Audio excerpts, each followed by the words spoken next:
Brewers, I am JabeerIni and welcome to Season 2. I was really looking forward to starting this season and here we are. As you have seen in the title of this video, the beer we'll be brewing today is that fabulous and very famous Punk IPA by BrewDog. But will that be a clone? No. Actually, the result should be very close to the authentic Punk IPA. And here's why.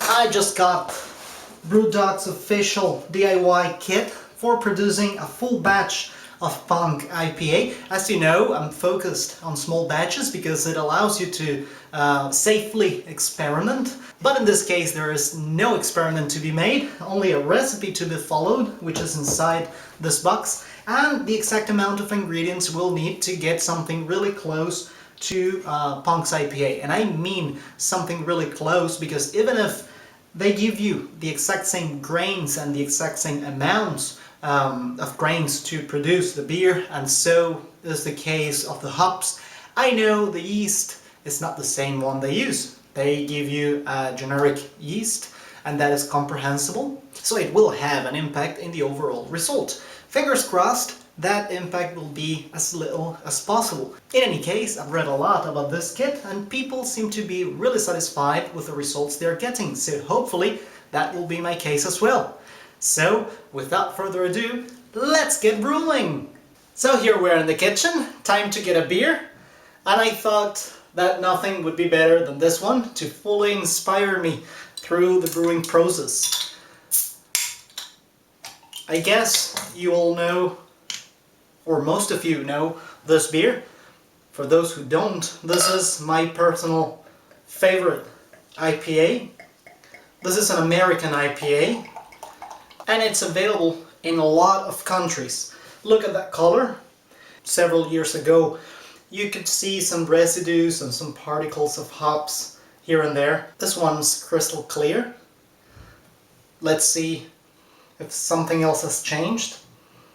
The aroma is the same. It's a lovely aroma with the predominance of passion fruit, and also you can smell some Amarillo, Cascade. Let's dive in. Cheers! Beautiful. Let's open the kit and see what's inside. Alright, here it is. And of course, I already opened it. I couldn't stand the curiosity, even if I just got it yesterday. So we got the grains. That's a pale malt and caramel malt.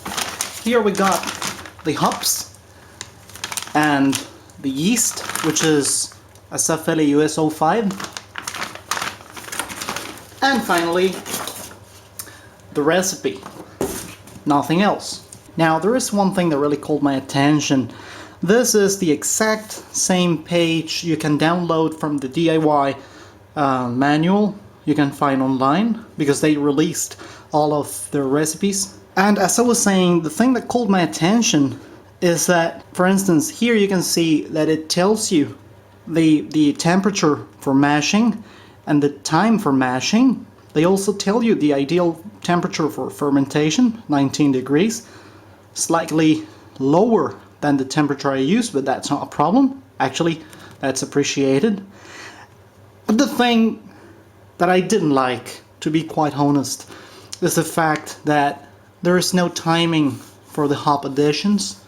It's only, you see, at start. Okay, that's the easy one, because you get the wort to a boil and then you add Chinook and Ahtanum. Alright, that's good. But then the rest of the additions is middle, end, and then dry hop. There's a tip here, alright, and it says that you should add the dry hops post fermentation for 5 days. So okay, that's a good guideline for the aroma, for the dry hopping. But then all of the hops for flavor, you only have a reference, which is middle and end of the boil. So middle and end, it all depends on for how long you get this wort boiling. You see, because there is no time here for how long you should boil the wort. So I'm assuming that it's a standard 60-minute boil. And then middle, okay, I'm guessing that these two additions are 30-minute additions. But then the end, that's the tricky part. because at the end it might mean 10 minutes, 5 minutes, or flame out. So since there are 4 hop additions at the end of the boil, I think I'll be adding them at 10, 6, 3 and flame out minutes, hoping that this is the correct order, because it could all mean you add them all at the very end. I guess this is the risk. And as I was saying, okay, the yeast, this is not BrewDog's yeast, this is standard yeast. That's good. If I may be completely honest, I didn't expect this, because this you can find it for free, and you can buy some extra pale malt, which I'm assuming is half Maris Otter and half probably Golden Promise, and some Caramalt, and you can buy the exact same yeast and those hops. Pretty much, I'm really sure it's less than 35 pounds plus shipping, which is the price I paid for this. But anyway, it's gonna be a good beer. From the number of bags, I'm noticing that we will actually need to measure the additions. You see, we have 6 types of hops, in case you didn't know which ones Punk IPA has. Let me show them to you. We got Chinook, I would say big amount. Then we got Ahtanum, big amount. Simcoe, medium-sized bag. Sauvin, tiny bag. Cascade, semi-tiny bag. And Amarillo, very tiny amount. So yes, we'll need to measure them, because as you can see here, there are a lot of additions. But we'll do that in a while. So let's get it on! Okay, so let's add some water. Now, if this pot contains 15 liters, and I've got 4.5 kilos of grains, I guess the maximum capacity of water this will hold would be 10 liters. So this is 6. Let's try with 8. And let's get that water to 66 degrees so that we can start the mash. Okay, a quick comment I wanted to make before measuring the hops is the fact that, look at that. This is the grain bag with only half of the grains. And that's the pot. So, in the interest of efficiency, I'm noticing that I could fill the whole bag with the remaining grains, but I guess that would be too little water for the grains for the mash. So since I don't want to end up with a low gravity beer, what I'll do is I'll do the mash in 2 parts. That will take twice the time, but I think it's worth it. So what I'll do is I'll mash this one, then I'll mash the other one, then I'll get the 2 worts together for the boil. Alright, so we got the temperature that we needed, 66 degrees, and in they go. Now it's time to leave them mashing for 75 minutes, during which I'll be measuring the hops. Cheers! Okay, so what we have here is the 8 hop additions, actually 7, because these 2 are to be added together. I'm using the guide. So this is 20 grams of Chinook and 12.5 grams of Ahtanum. Then we'll be adding 20 grams of Chinook, 12.5 grams of Ahtanum, 27.5 grams of Chinook, 12.5 grams of Ahtanum, 12.5 grams of Simcoe, 12.5 grams of Sauvin, and the rest, which is what's left in each of these bags, along with these 2 bags, is what's to be added as dry hop. For your information, it's a lot.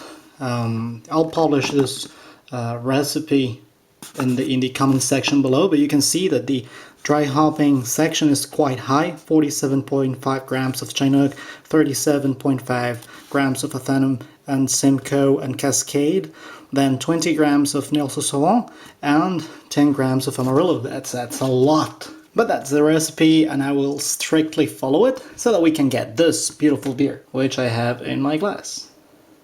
And here we have the mesh. It's almost 20 minutes before the end. So once it's done, I'll do it again. Cheers! Alright, so finally the second mash is ready. And it's right here. The first mash was parched and it's here. This is more or less 7 liters. And there you have the bag with the grains in another pot. I just don't want to miss a drop of this beautiful goodness. And I'll do the same with this one. Now, well, you've seen me do this a lot of times. It just requires to be really patient and gently pour small amounts of boiling water. This is more or less a liter. If that's not enough, I'll probably do it again, but it's going down really well. And again, there's no rush. It really pays to be patient because this is what's going to determine the original gravity of the beer. And we don't want to end up with a low gravity beer. Or in any case, we just want to hit the target, which is, by the way, between average and high. It's 5.6 ABV, so the original gravity should be around 1053, if I don't remember wrongly. Let me check. Yep, my memory is good. 1053. And that's it. So I'm just gonna let it drain for a little while, probably not more than 2 minutes.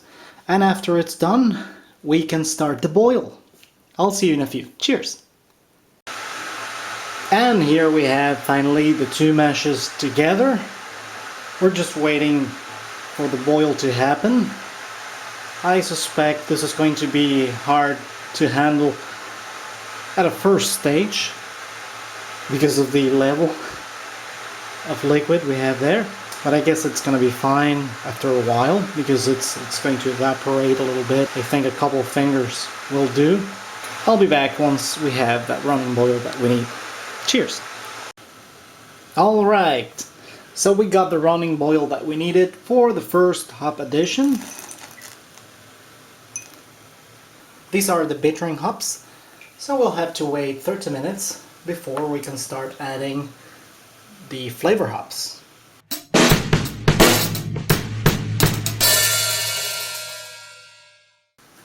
Alright, 10 minutes before the end of the boil, time to add the 4 last hop additions. That's the first, and in it goes. 6 minutes before the end of the boil, another hop addition for flavor. Alright, here we are 3 minutes before the end of the boil. And there's only 1 hop addition left at flame out. I'll be back then. Cheers! Alright, so it's time for the last hop addition, and also time to turn off our pot. So it's all over now. It's got a green tone.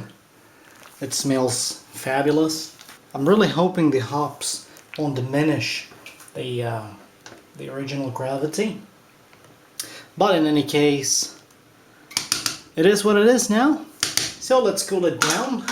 This time we don't need to get to 25 degrees. I guess less than 10 minutes will do. So I'll be back then. Cheers! Alright, so here we have finally the temperature we needed. It's between 39 and 40 degrees. That'll be enough because we'll aerate the wort once it's in the fermenter, and we'll also top it up with some water. So let's do that. Alright, so here we have our fermentation vessel with a strainer, and well, this is going to be a quick move. let's do it.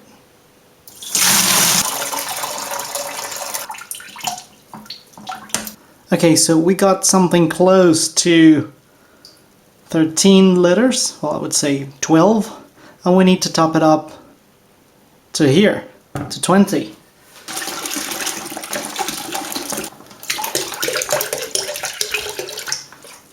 Alright, there we are. Let's aerate it.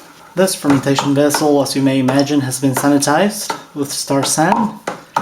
The foam that you're seeing there on top of the wort is a good sign that we are aerating it the proper way. Let's take the gravity reading. This, as you can see, has been sanitized, so I can just submerge it. My hands have been sanitized as well. And there we have the sample for the gravity reading. Here's a pic for you to see it clearer. And I just can't believe what I'm seeing. It's just a tad above 52. So I guess we just hit 1053, which is the original gravity that the recipe calls for. I am extremely satisfied with this. And I guess it was a really good idea to sacrifice some time and do the mash in 2 parts, because otherwise I don't believe I could have achieved this efficiency. So it's time to pitch our yeast. Sanitized scissor. This is the easy part.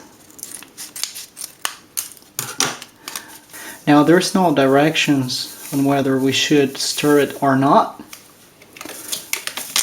So in absence of any precision, I will simply not stir it. Time to put the lid on.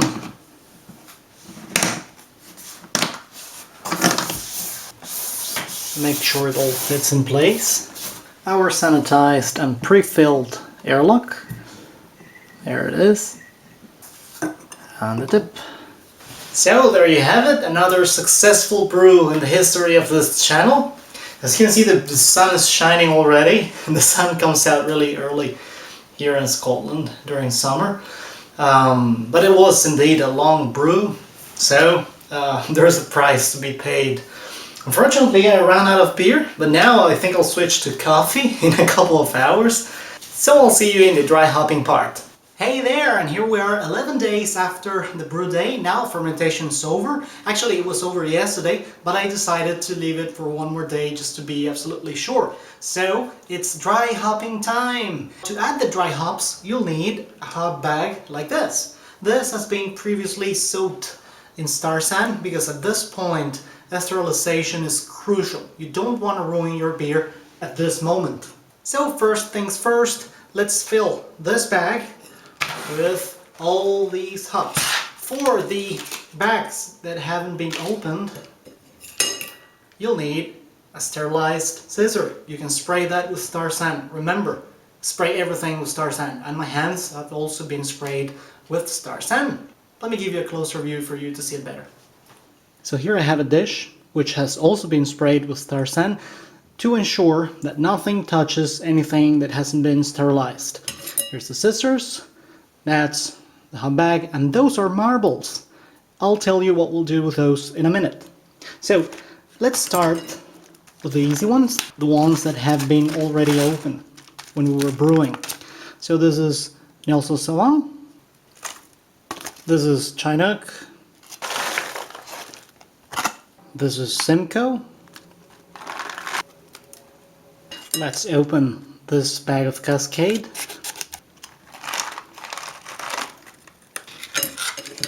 And finally, let's open this bag of Amarillo.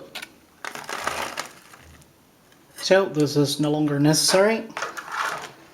And now I'll tell you what we'll do with the marbles. The marbles will add weight to the hop bag so that it doesn't float. This is to ensure that the hop bag remains at the bottom of the fermentation vessel. And apparently this way you can get a better distribution of the essential oils of the hops. Alright, so then you just tie a knot, and this is ready to be added to the fermentation vessel. Let's go there.